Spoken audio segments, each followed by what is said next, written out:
ये सब कुछ एक हॉरर फिल्म के सेट पर उस वक्त पेश आता है जब अदाकारा एक सीन के दौरान आसाती तौर पर एक स्टील वायर की गिरफ्त में आकर अपनी गर्दन तुड़वा बैठती है। हिदायतकार फौरन घबराकर उसे अस्पताल ले जाता है, मगर हैरत की बात यह होती है कि सिर्फ 10 मिनट बाद वही अदाकारा अचानक वापस फिल्म के सेट पर आ जाती है। सेट पर मौजूद 2 अदाकार ये देखकर दंग रह जाते हैं कि अदाकार इतनी जल्दी कैसे वापस आ गई। वो फौरन प्रोड्यूसर्स को कॉल करते हैं जो अब भी अस्पताल में मौजूद होते हैं, मगर जो खबर वो सुनते हैं वो उनके रूंगटे खड़े कर देती है।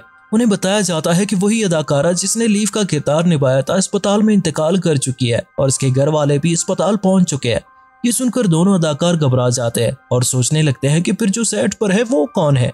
वो दोनों फौरन हिदायतकार से शूटिंग बंद करने की इल्तिजा करते हैं, मगर हिदायतकार उनकी बात को संजीदा नहीं लेता और फिल्म जारी रखने को कहता है।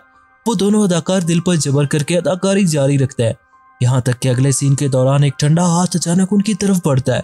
ये मंजर देखकर दोनों के होश उड़ जाते हैं और वो इतने डर जाते हैं कि उनकी अदाकारी हकीकी लगने लगती है। हिदायतकार उनकी खौफजदा परफॉर्मेंस से इतना मुतासिर होता है कि तारीफ करने लगता है, क्या जबरदस्त एक्टिंग की है। मगर सच ये होता है कि वो वाकई खौफ में मुब्तला हो चुके होते हैं। आखिरकार दोनों एक टूटे हुए दरवाजे से भागकर निकल जाते हैं। जैसे ही वो निकलते हैं पूरी कास्ट के होश उड़ जाते हैं